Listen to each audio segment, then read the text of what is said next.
بسم الله الرحمن الرحيم.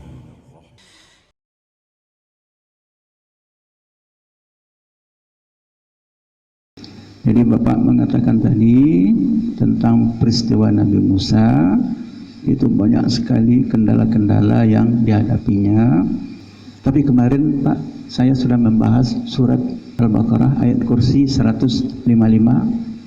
Nah ya, di sana sudah dijelaskan bahwa kita harus yakin seyakin-yakinnya bahwa apapun yang terjadi sudah diatur oleh Yang Maha Kuasa. Yang kedua, Nabi dan Rasul adalah sebagai uswah hasanah, sebagai contoh yang baik. Nah, Bapak tadi melihat Nabi Musa sebagai uswah hasanah masih membingungkan gitu Pak ya. Dari sisi banyaknya ujian-ujian yang diberikan kepada Nabi Musa. Mulai dari awal dia sudah dihanyutkan melalui sungai, ya, kemudian Tuhan merencanakan barangkali dia dipungut oleh istri Fir'aun sendiri kan Pak ya. Kemudian Tuhan juga merencanakan yang menyusukannya juga ibu kandungnya. Nah, ini kan di luar kemampuan manusia. Allah punya rencana, manusia juga punya rencana, tapi pasti rencana Tuhanlah yang akan berlaku. Wa makaru wa makarallahu wallahu khairul makirin. Kan gitu Pak. Nah, jadi karena ada rencana Tuhan terhadap Nabi Musa yang di luar kemampuan manusia, nah kita ya melihatnya sesuai dengan kacamata iman itu Pak.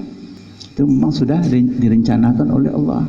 Ketika Nabi Musa terlanjur mengatakan dia pintar begitu, ditegur oleh Allah.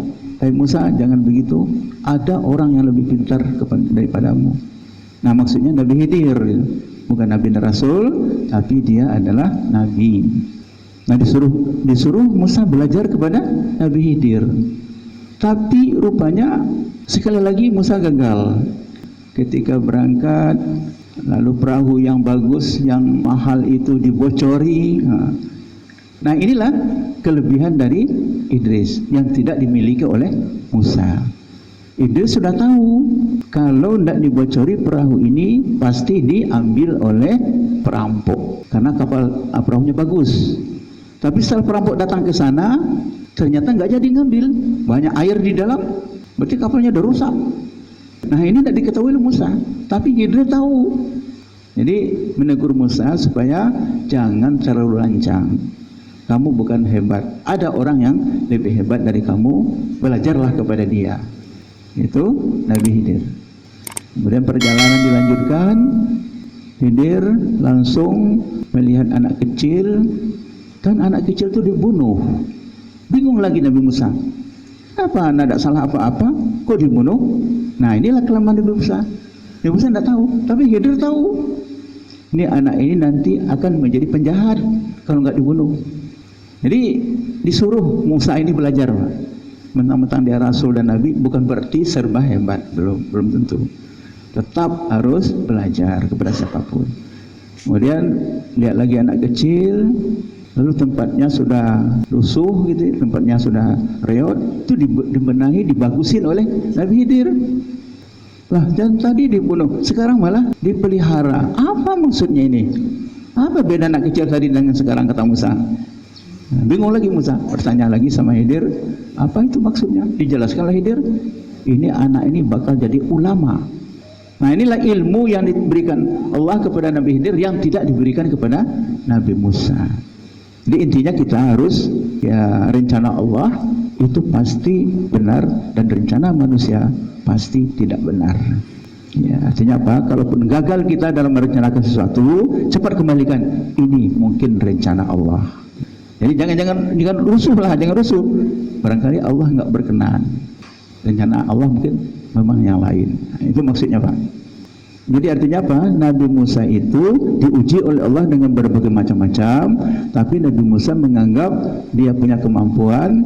Nah, itu ada unsur keriaan atau kesombongan sedikit, itu aja ditegur dengan harus belajar sama Nabi Khidir. Ini pembelajaran kepada kita, rasa hebat dan rasa tinggi diri itu harus dihilangkan. harus dihilangkan sehebat apapun kita.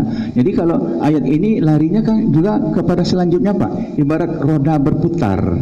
Nah, dari atas, dari bawah tadi kesulitan, mungkin naik ke atas sampai terhimpit oleh ban ya, naik ke atas. Nah, sampai di puncak ini dia kelapangannya luar biasa, mungkin jabatannya tinggi, mungkin kaya dan segala macam. Nah, biasanya lupa diri, saya yang hebat, saya yang lebih, saya yang pintar, kan gitu kan. Nah, itu lupa diri. Nah, jangan terjadi seperti itu. Ingat, Anda tadi dari sulit menjadi mudah, tunggu sebentar lagi sulit akan muncul, karena dia perputarannya terus. Nah, ini yang dimaksud oleh ayat itu.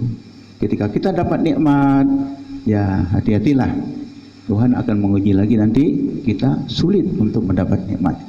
Akan datang masanya. Jadi larinya ke situ. Jadi Nabi Musa kenapa ditegur? Ya, itu ada sekecil menganggap diri hebat di dalam diri Nabi. Kenapa? Dia terpengaruh oleh Fir'aun yang mengaku sangat hebat, bahkan mengaku dirinya Tuhan. Nah, untuk menentangnya, Nabi Musa agak terpengaruh. Saya juga harus mengaku hebat juga. Gitu. Ali tegur, "Hei Musa, kamu tidak hebat, kamu tuh bodoh. Nanti saya kirim guru untuk mengajarmu." Diajarkannya lah oleh Nabi Khidir. Nah, jadi di situ baru Nabi Musa tertegun, ternyata saya ini tidak hebat. Ya gitu Pak, jadi teguran kepada Nabi Musa gitu. Jadi diuji dengan berbagai macam.